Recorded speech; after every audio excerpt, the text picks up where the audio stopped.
नारद जी एक बार पृथ्वी लोक आए सारे तीर्थों का भ्रमण करने। सारे तीर्थों में गए पर आज शांति कहीं नहीं मिली। पुष्कर, प्रयाग, काशी, गोदावरी, हरि क्षेत्र, कुरुक्षेत्र, रंग, सारे तीर्थों में गए, शांति नहीं मिली। अच्छा, नारद जी को शांति ना मिलने के पीछे कारण था। कारण क्या था? कारण यह था कि आज का प्राणी बहुत स्वार्थी हो चुका है। हाँ, इतना स्वार्थी हो चुका है कि वो अपना ही स्वार्थ देखता है, बस केवल अपना। बड़ा भाई स्वार्थ के कारण छोटे भाई को परेशान कर देता है, छोटा भाई स्वार्थ के कारण बड़े भाई को मतलब खून एक है, एक थाली पे खाने वाले हैं, पर ये भी स्वार्थ के कारण झगड़ा करते रहते। आज हम लोग तीर्थों की यात्रा करते हैं, कथा भागवत बहुत सुनते हैं, फिर भी हमें भगवान की प्राप्ति नहीं हो पाती, फिर भी हमारा चित्त निर्मल नहीं हो पाता। कारण क्या है? कारण यह है कि हम चित्त को निर्मल करना चाहते ही नहीं। हम भी उलझे हैं। कहां उलझे हैं? हम भी उलझे हैं, स्वार्थ में उलझे हैं। याद रखना भक्तों, जब तक आप अपने भीतर के स्वार्थ का त्याग नहीं करेंगे तब तक आप अच्छे व्यक्ति नहीं बन पाएंगे। आपको अपने भीतर के स्वार्थ का त्याग करना पड़ेगा। अपनी जो इच्छाएं तमाम बना रखी हैं उनका त्याग करना पड़ेगा। सच्चे मार्ग पर चलते रहिए, चलते रहिए, चलते रहिए। भगवान उन्हीं का सहयोग करता है जिनकी नीति और नियम अच्छे होते हैं। इसलिए आपको सबसे पहले स्वार्थ का त्याग करना पड़ेगा। स्वार्थ की बात आई तो देखिए संसार कितना स्वार्थी हो गया है। मैं एक उदाहरण देके आपको समझाता हूं। दो भाई थे, सगे भाई, दोनों बहुत प्यार करते थे एक दूसरे से। एक ही घर पर, एक ही चूल्हे पर रोटी बनती और प्रेम से खाते। एक दिन क्या हुआ, बड़ा भाई छत पर था, ऊपर। गांव की कहानी है। बड़ा भाई छत पर था, छोटे भाई ने आवाज लगाई, भैया चलो चलते हैं बगीचे। दोनों चले, बड़ा भाई छोटा भाई बगीचे गए। बगीचे से जब वो लौटने लगे ना तो बड़े भाई को दो आम पके पके मिल गए। आम, बड़ा भाई था, बड़ा भाई आम लेकर आया। दो आम मिले, केवल दो ही मिले, संयोग देखना, आम दो। और आम भी एक बड़ा था एक छोटा था। अब बड़ा भाई दो आम लेके जब घर आया तो एक बेटा बड़े भाई का था खुद का और एक बेटा छोटे भाई का था। तो उसने बुलाया, बच्चों आओ तुम्हारे लिए आम लाए हैं। तो बड़े भाई ने क्या किया कि जो बड़ा वाला आम था वो जिस हाथ में था उस तरफ छोटे भाई का बेटा खड़ा हो गया, और छोटा आम जिस हाथ में था उस तरफ उसका खुद का बेटा खड़ा हो गया। अब बड़ा आम इस हाथ में है, छोटा आम इस हाथ में है। उसको लगा मन में कि बड़ा आम मैं अपने बेटे को दूं, तो उसने अपने हाथ को यूं घुमा दिया, यूं कर दिया। जब यूं घुमाया हिसाब ठीक बैठा, बड़ा आम उसके तरफ चला गया, छोटा आम इसके। बात आम की थी और आम कोई बहुत महंगी चीज तो है नहीं, परंतु इस चीज को छोटे भाई ने देख लिया। छोटे भाई ने देखा और आंखों में आंसू भर के चला गया। थोड़ी देर बाद छोटा भाई आया और उसने बड़े भाई के पांव पकड़ के कहे, भैया अब मैं आपके पास रह नहीं सकता, मैं जा रहा हूं घर छोड़कर। अरे क्या हुआ, कहां जा रहे हो घर छोड़कर? हम तुम्हारे बिना कैसे रहेंगे? ना भैया, रिश्ते तब तक ही चलते हैं जब तक कपट नहीं होता। रिश्तों में रहने में तब तक ही मजा है जब तक कपट नहीं होता, और जब कपट की एंट्री होती है ना तो रिश्ते फिर टूट जाते हैं। बड़े भाई को छोटे भाई ने कहा कि बस अब मुझे नहीं रहना, बस मैं जा रहा हूं। लाख समझाया बड़े भाई ने, छोटा भाई बोला नहीं, अब नहीं, अब मैं जा रहा हूं। चल पड़ा छोटा भाई। बड़े भाई को उसने ये नहीं कहा कि तुमने कपट किया है, तुमने आम नहीं दिया, ये झगड़ा नहीं किया, ना ना ना ना ना। इससे हमें क्या सीखने को मिला? इससे हमें ये सीखने को मिला कि हम अपने बारे में ना सोचें। हम जब भी सोचें अपने भाई के बारे में सोचें, अपनी माँ के बारे में सोचें, बड़ा भाई छोटे भाई के बारे में सोचे और छोटा भाई बड़े भाई के बारे में सोचे। बड़ा भाई बाजार जाए तो छोटे भाई के बच्चों के लिए जूते और कपड़े लेकर आए। मतलब हम बाजार जाएं तो शॉपिंग करें अपने भाई और भाई के बच्चों के लिए, और हमारा भाई जब बाजार जाए तो शॉपिंग करे हमारे और हमारे बच्चों के लिए। वाह! जब आप शुरुआत करेंगे ना, आप जब शुरू करेंगे, आप दूसरों के लिए सोच कर तो देखिए।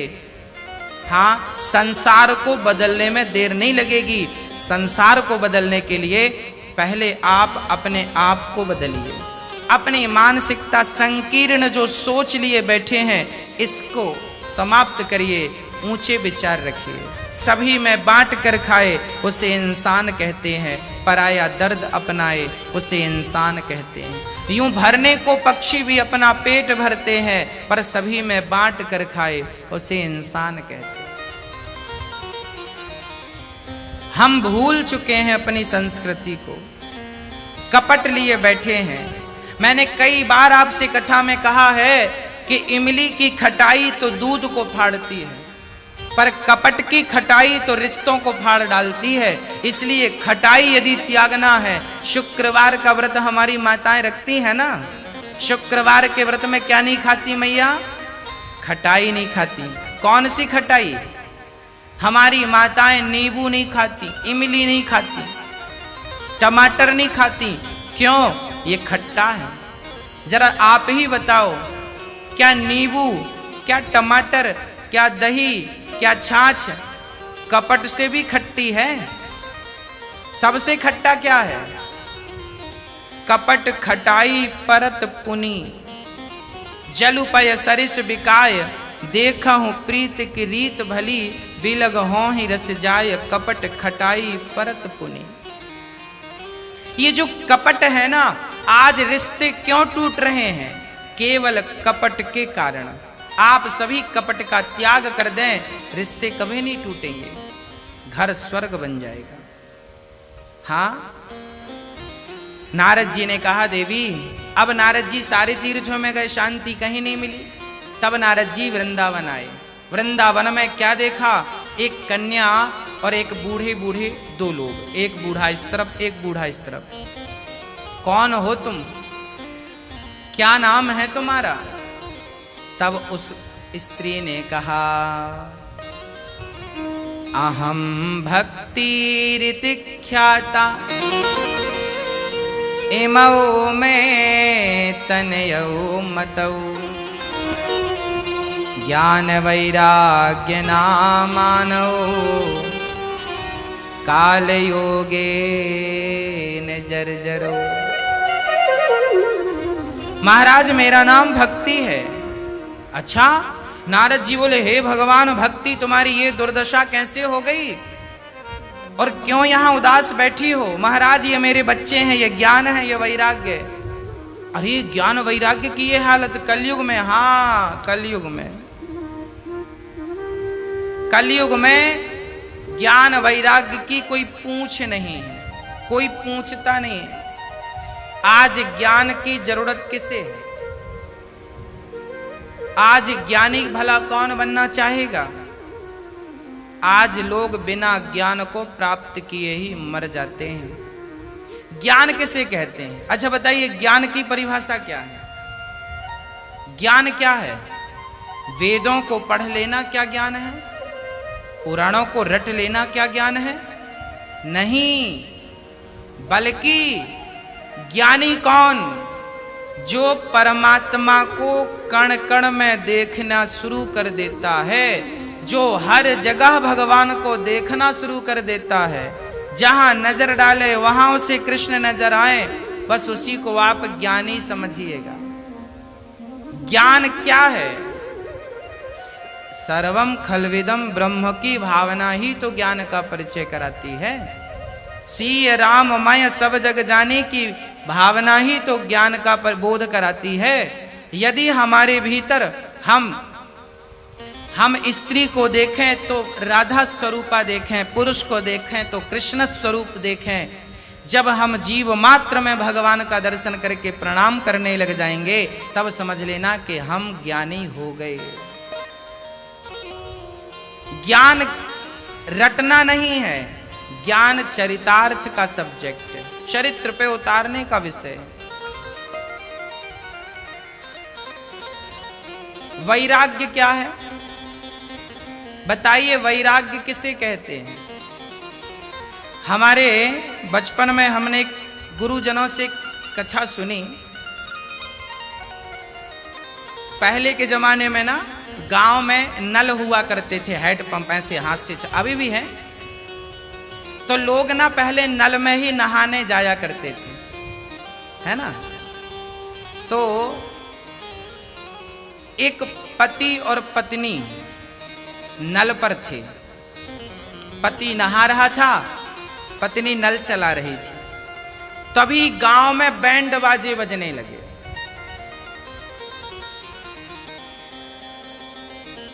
पति बोला पत्नी से, ए देवी, ये बाजे क्यों बज रहे हैं?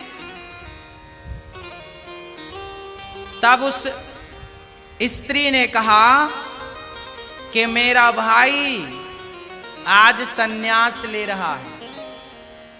मेरा भाई, उस महिला ने कहा कि मेरा भाई, चचेरा भाई आज सन्यासी बन रहा है, आज गांव घर छोड़कर जा रहा है, जंगल में भजन करेगा। उसका पति नहा रहा था।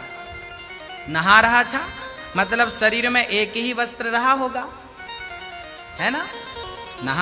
पति बहुत हंसा, तेरा भाई पागल है, एक नंबर का ढोंगी है। अरे मेरा भाई सन्यास ले रहा, आप कह रहे हो ढोंगी है। पति बोला सन्यास ऐसे नहीं लिया जाता बाजा बजा के, तो कैसे लिया जाता है? पति ने कहा देख ऐसे लिया जाता है। पति वहीं से जैसा था वैसे चल पड़ा। जैसा था, शरीर गीला था, एक ही वस्त्र था, वैसे चल पड़ा। बोले देख ऐसे सन्यास लिया जाता है।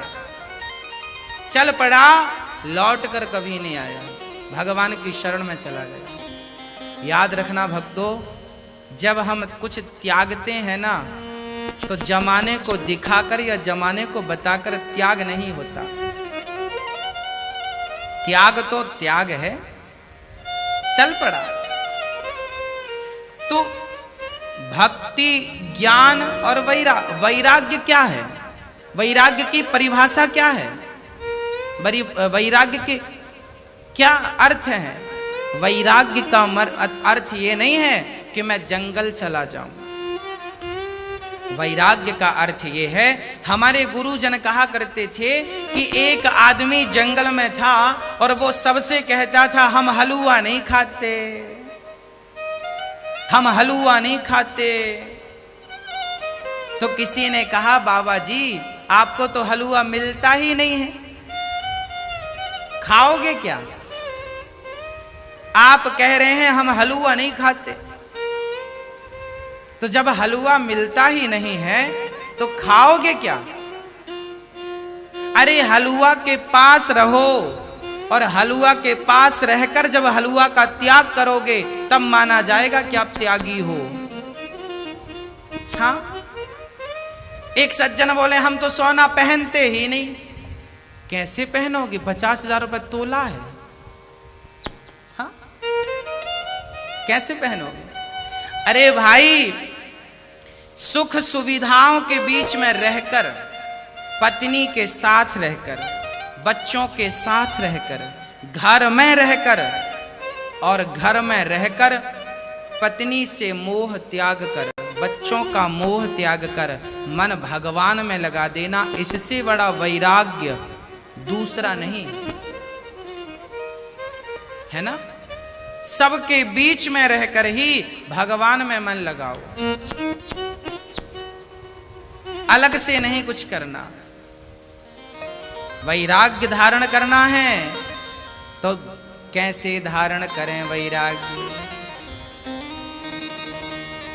कमल का पुष्प कैसे रहता है जल में?